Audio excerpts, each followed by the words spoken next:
Hey guys, welcome back to my YouTube channel and thank you so much for taking the time on clicking onto this video. Without ado, I'll be covering 2020 SEO trends, and overall this isn't going to be a super exhaustive list. I'm only covering 5 that I feel that everyone should be aware of. There are plenty more trends that you can look up online, but overall I feel that these are the 5 that most people should be aware of, and this is trends that will help anyone from a beginner level to more intermediate and expert level of SEOs out there. And whether you're doing your website DIY, whether you're an SEO expert who's managing a wide range of client websites, I think it's good just to highlight the 5 key trends that I feel that everyone should be aware of for 2020. So one of the biggest ones that you've probably read about is zero clicks.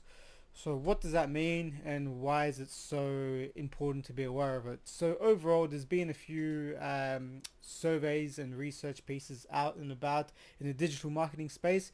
This one specifically from Spark Toro, and this is dated from June 2019. Yes, I know that's a little bit late considering this is a SEO 2020 video, but overall I feel that this is definitely a trend that will be continuing through 2020 and beyond.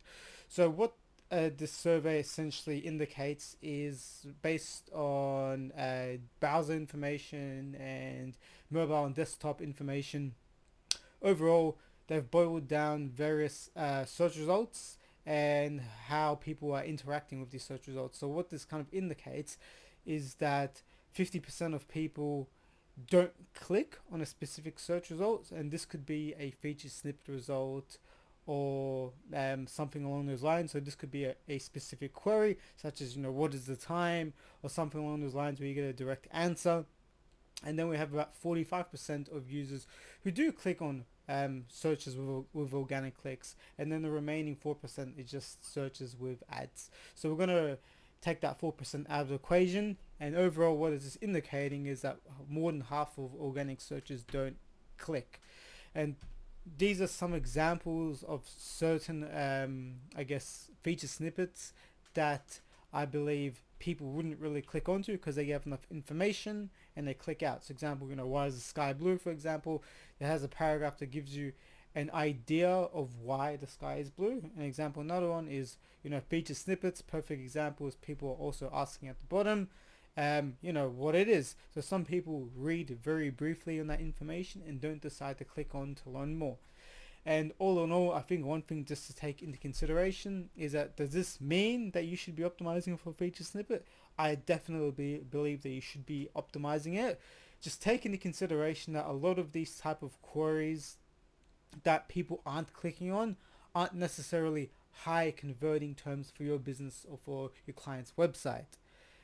Most of the time it's more general information such as, why is the sky blue, or feature snippets. These things definitely wouldn't be converting, such as, SEO agency or something along those lines, where it's terms that definitely people would be searching for down the funnel. For example, what is the price of a specific coffee maker, or what are the functionalities of a specific coffee maker? So these are kind of examples of search terms that are more top of the funnel and more research or slash informational based rather than transactional.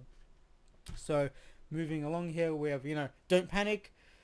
These terms that people are clicking onto doesn't necessarily lead to conversions, and I would be suggesting to research keywords that generate a better click-through rate or more conversions. So there's a few ways you can go about it. You could use Google Search Console and you could figure out, what queries are driving your high CTRs, and then you could figure out whether there's a feature snippet opportunity there.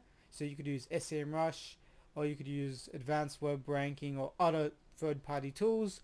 Or what you could also do, which I haven't actually included into this slide, is if you're also running paid search ads at the same time, it would be interesting to see what are your highest non-brand converting terms, and maybe you can think of a way that you can optimize your website to target these specific keywords from an organic perspective. So that's one of the trends, one of the 5 that I'll be covering in this video. So we'll be moving on to user intent. So user intent, I'm sure you guys heard a lot about this. This is definitely not a new marketing concept. It's been around for a long time, but definitely the importance of user intent, especially in the SEO space, is becoming more prevalent, as you can see that Google has released, algorithm updates in the past, and Google overall is becoming better at understanding how users search with context and content. So let's just break down what user intent is and why it's important for you to notice. So overall, user intent is basically the reason someone conducts a search. Google's main aim is to provide users with the most relevant results for their search query. And from a digital marketing perspective, it's important to create content that aligns with the user's search query or the user's intent. Make sense? Very clear. If it doesn't make sense, please leave a comment in the section below in this video, and I'll be more than glad to field any answers that you have for any questions that you may be asking. So overall, we have the user here. I like to call the thinking man. There is 4 types of intents. You have an informational search query, a navigational, commercial, and transactional. All of these main search intents play a role within the conversion funnel of awareness, interest, desire, and action. So you have informational, which would be more of the awareness stage, or navigational could also be that awareness stage. You've got commercial, which is something they're interested in. So this could be a review of a specific product or something along those lines. Then you have transactional, that could be price related, and eventually someone converts at the bottom. So definitely what's interesting to note here is that every website should be having informational, navigational, commercial, and transactional information, since this does provide the key bases of information for different users that will be in different stages within the conversion journey, or in the consumer journey I should say. And it's very important for you to know these things, considering there'll be many I should say many updates, and the way that Google is changing the way that users are searching, the way I should say that Google's understanding things, and the way overall that digital marketing is going.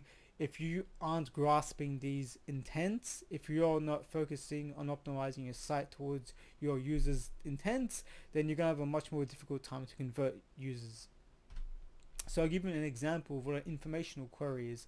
So an informational query is just top line, something that a user is searching for to find the information. So example one could be, how does a coffee maker make stronger coffee?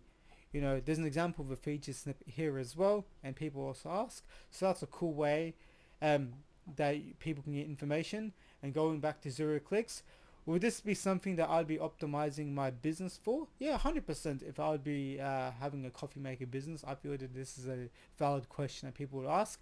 Would users click onto it? Not necessarily. Some would click onto it to get more information, but it's definitely more of a vanity thing from my perspective personally. But I think it's good to have. It shows that the website's optimized properly, and I feel that it's definitely something that you should do. Overall, then you have another type of informational query. This could be Apple stock, someone searching for the price of Apple stock or information regarding Apple, especially if they're considering investing into the stock. So this is usually what an informational query is. Moving down onto a navigational query. Navigational query is someone searching for something specific. So example, in this example, I have the Melbourne Cricket Ground, or in other words, MCG. So certain queries would have specific intent may generate information that have other search intent around it. So perfect example of color coded some of the examples. So we have an orange here, we have a location specific, so we have the Google My Business profile. We have commercial, which is reviews. We have navigational, which is basically the main website, which is mainly branded. Then we have news, which is more informational again. So definitely this is why it's so important to be optimizing for certain intents, because just because someone starts off their query doesn't necessarily mean that they're just going to stop there. They may want to find different bits of information, and this is very important to get your head around, especially with the way SEO and content marketing is going to. Commercial queries are basically people who are searching for specific information or services. They're definitely more down the funnel. So if we quickly go back here, I would say that the more around the interest and desire stages of commercial queries. So people are definitely searching for, like, the best at home coffee machines, for example. And this is a good indication of a good search result there. This is definitely something that I would be optimizing for. If I would be having an affiliate business, I would definitely want to have this type of feature snippet result. And this is one of the feature snippets that wouldn't get a 0 click. I'm pretty sure that people would click through onto this to find out more information and then have affiliate Amazon links set up. So definitely a good example of feature snippet optimizations and a good example of user intent information. Then finally we have transactional. So you've kind of boiled down, we're going down the whole coffee maker route. You've come across towards a specific model. So in this one it'll be the Nespresso Latte Missa Pro, and you'll be looking at prices. So this is the final one, and this is essentially one thing that we'll be looking into. So you'd have price information, and I'll be covering rich snippets a little bit further on in this video, but this is definitely a good example of transactional information. So if you're selling a specific product or information or service, do you have that transactional part sorted out in your website? Do you have financial information? It could be pricing, could be reviews, could be a optimized description of your page title or your description on your website. Is this engaging someone to want to purchase your final product? Are you being more savvy, more persuasive than your competitors in search results? How's this looking towards someone who's moving down the funnel? Are you going to be that that website, that or that product that makes the user select you over the competitors, especially if you're selling, a coffee maker that other websites are also selling? What's going to make you basically the standout compared to the rest? So definitely it's good to take into consideration every single stage in the consumer journey, from awareness to purchase, and every intent that a user takes from awareness to purchase, from informational all the way down to transactional. So this is a good example of user intent. I got this from the Ahrefs blog. There's also a bit of source information here. What I like about it is it gives you a better idea of informational, navigational, commercial, and transactional information. So information would be the what, why, how to guides, tutorials. Navigational could be brand name, name of a product, specific model or service. Commercial, best review, etc. Transactional, buy, order, could be location specific, cheap pricing, could even be warranty information. Maybe people are cautious of returns in warranty information before they purchase. Maybe they're not 100% sure that they want to go through the transaction, so they look at what happens if I'm not happy with this product, how can I refund it?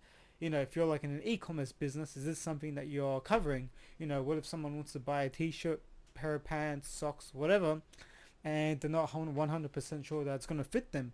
Or maybe it's a gift for someone, and they're not 100% sure that the person that they're buying it for is going to like it. Can they refund it? Is it easy to refund?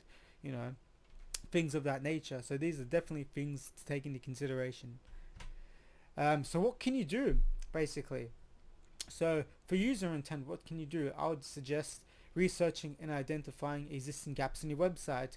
Current ranking performance against specific keyword intents. Are you tracking specific keyword intents? Have you done the research? Do you know what they are for your specific niche, for your product or service?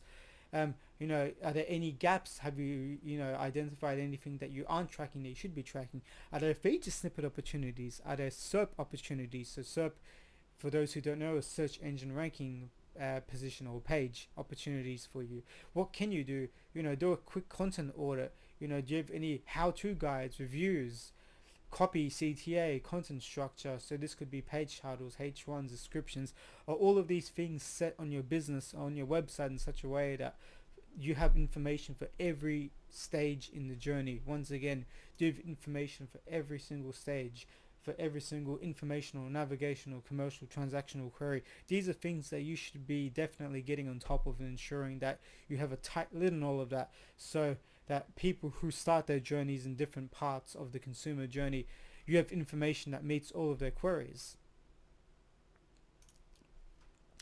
So moving on to BERT, I've covered a lot of information about BERT. I won't be covering too much about all of these bits of piece of information, there's definitely a video that I'll putting up a card, and I'll be putting up a link in the description below regarding BERT. But BERT has been a big game changer in relation towards how Google understands how users search in relating to context.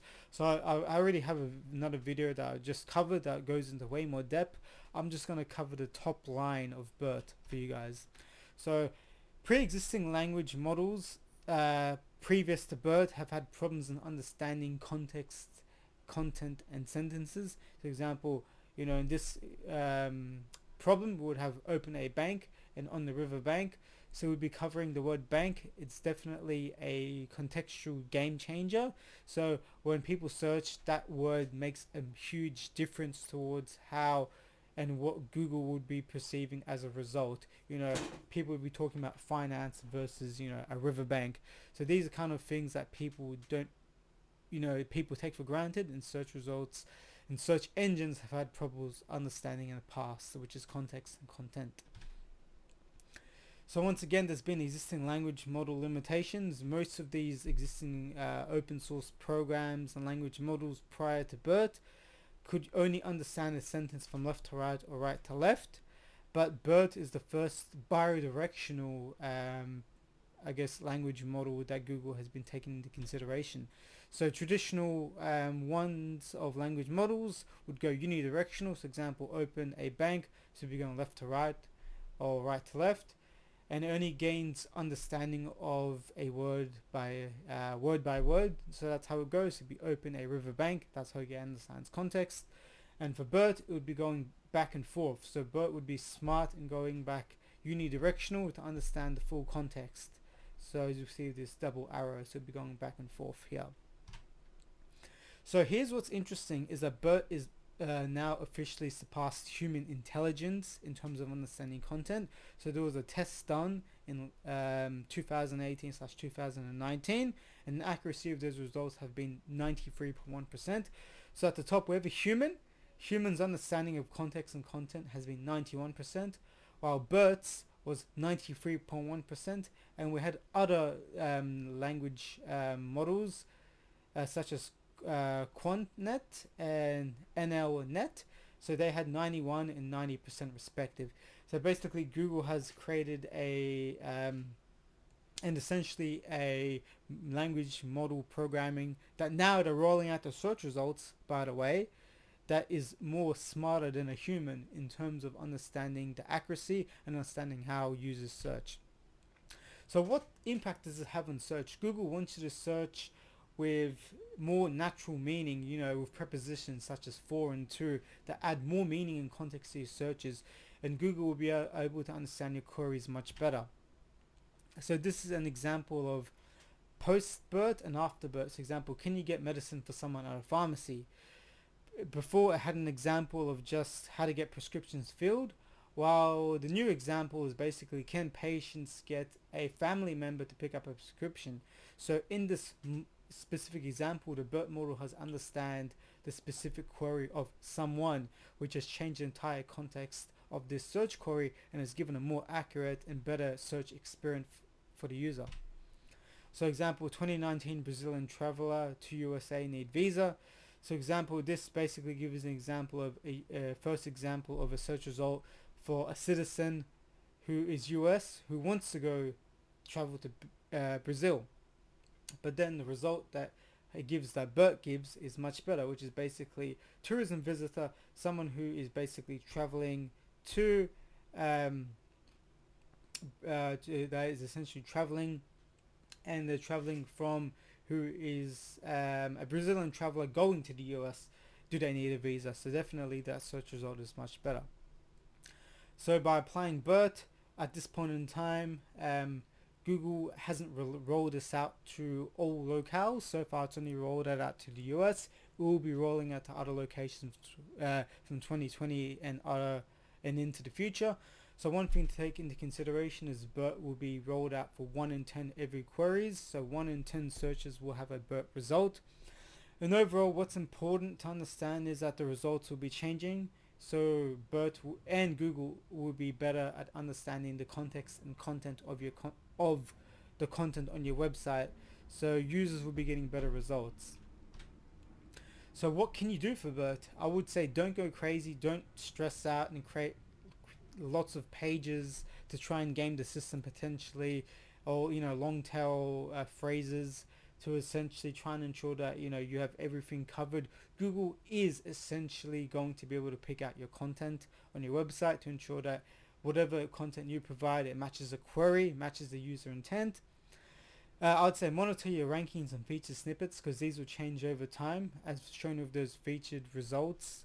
Google will be changing those up to ensure that they're more accurate for Google's and users search queries. Ensure the existing pages and content is crafted well for users. Focus on the intent, quality and content of your website. Does your content answer a specific user's query? That's something to take into consideration. So paid speed. There's been many changes over the last few years. Just to name a few, in July 2018 was a mobile ranking paid speed. So that essentially made sure that mobile ranking has been affected by paid speed. If your mobile site ranks poorly, your paid speed could be one reason behind that. Google optimizing their paid speed reports, and basically Google also launching mobile first indexing as well. So for those who do not know, mobile first indexing basically means that Google will be indexing your mobile version of your site first rather than your desktop, because traditionally it was indexing your desktop site first. And if you have a poor mobile site, it's not optimized correctly, your desktop rankings will also be impacted negatively along with your mobile rankings. So definitely paid speed has been a big factor regarding that. It's been Google's been making big changes, and there's been a lot of changes over time. So another big change that Google has done is the Google Search Console report. I've made a separate review of this update. I have a video. I'll be putting up a card in the top corner up here. Please check it out. And essentially this card goes over specific changes that Google has done. And this Google Search Console report, what they've done for users is they've identified, instead of going on a page by page basis, it's flagged many pages on your website that are slow, moderate or fast. And this is just an experimental or a beta mode, so take these results with a grain of salt. But overall it definitely is pushing more and more users, gives them more and more information, especially webmasters, to ensure that fix your website pages, make sure that they're loading faster, because loading time affects conversions. Now it affects rankings and user experience. And one of the new things that Google has flagged is that the new browsers coming up are going to flag sites that are low and slow paid speed. So here's a perfect example here in the top left. It basically says here, usually loads slow. So you're not going to want to have your page, when a user clicks onto it, to flag that it loads slow. Users aren't going to want to click onto that. Your website isn't going to be ranking well. It's going to create a poor user experience, and especially if you have an e-commerce business, it's going to affect your bottom line. So definitely these are things that Google wants you to tighten up. This is why Google is basically stated over the past that it affects rankings, it affects conversions, it affects user experience, and this is a trend that's not going to go away. And I guarantee you that for 2020, definitely Google will be making more emphasis on paid speed down the line. So what can you do for paid speed? Check your paid speed performance, optimize when necessary. This may involve DIY optimizations, the use of plugins, and the use of web developers to help you out. So I'll also be putting in a link in the bottom of this video that's going to identify basically the paid speed, the Google paid speed tool, and is going to be able to help you flag any problems that you have that Google highlights as paid speed problems. So the fifth biggest trend is rich snippets. So this year Google's actually released in 2019 FAQ, how-tos and questions and answers featured snippet results. So these are rich snippets that take up real estate in the search result. What I like about them is that they give more information for users, and essentially moving on to 2020, as more websites start applying this, What's interesting to note is that search devices such as Alexa, Google Home Assistant, and more, when you search for a specific question, what is actually shown in these feature snippet results, these specific programs do tend to read out those answers first. So what's interesting is from January 2019, this is a case study from America. Essentially, it has consumer adaptation results. So what it basically states is that on a daily basis now in America, 36% of users do tend to ask questions to these smart speaker, smart Google Assistant queries. So what's interesting to note is that this information that is pulled out from these search results, such as the ones that we've seen here from BERT, if people are asking these questions, you want your website to be ranking and showing up in these results. So definitely this is one thing to optimize. So I'll give you an example of some of them. So this is the rich snippet FAQ. So how interesting does this look like? You have a website, example how to add FAQ rich snippets. You have all this FAQ schema here, and then they've applied it onto their website, and these are the subheadings that are being pulled into search results. So this is a game changer for a lot of smaller businesses. They may not have the biggest budgets, but they can have a more competitive search result. They can take up more search real estate, and this is beneficial to have for them. And this is also beneficial for bigger businesses to have too. So I'm a big component of applying this for businesses, and I definitely think going into 2020 more and more businesses are going to be doing this. We've got how to. So example, this is like how to tie a tie. If you have a lot of how to type content, this is interesting, and this is something that you can apply for your business. On your right here, you actually have an example of some of the code that you can apply. This is JSON code that you can apply onto your website. I'll be covering a bit more information on how to get that code, but this is an interesting feature snippet result that you can generate for your business. And moving on, we have questions and answers. So what's interesting is you can do the example, how do I remove a cable that's stuck in a USB port? This is interesting for forums and support sections. So if you have a, like a Reddit, like a business that does that type of information, that are big forums, or if you have a big support section, for example, if I'm like a Logitech or, a Google Home Mini, and I have my own dedicated support hub where people can actually ask questions, that'd be very interesting to apply for your business. And what's interesting here is I've also added what it's valid for and what it's invalid for. So what is valid for is forums and support sections. What is actually invalid for is users cannot submit alternative answers, and for product pages where users can submit multiple questions and answers on a single page. So it's definitely interesting to take into consideration the limitations of what you can and can't apply for questions and answers. But this is something I'll take into consideration and use.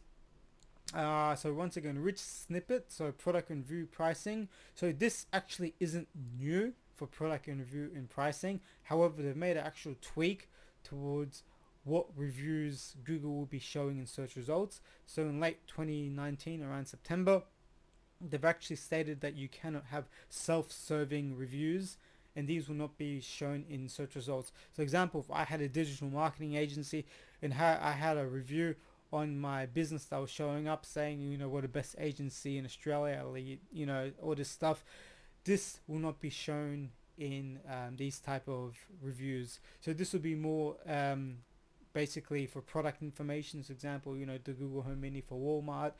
So those type of things where people can have subjective reviews, not reviews that you can control and be the be all and end all. So definitely Google's closing the lid on that. So that's something to take into consideration if you have reviews and you're not seeing them in search results anymore. That may be one reason why Google's not showing them. So what can you do overall? You can search up schema.org or the Google Developer Structured Data. I'll put 2 links in the description below regarding that. And you can search up specific JSON or microdata code that you can apply for each specific result. I definitely prefer JSON since it's more easier to edit and implement. You can fill out the appropriate fields, and then you can test this in Google Structured Data testing tool. And once it's all been validated, you can actually implement it into the source code of your page. You can use Google Tag Manager, or you can use third-party plugins or a web developer to help you out.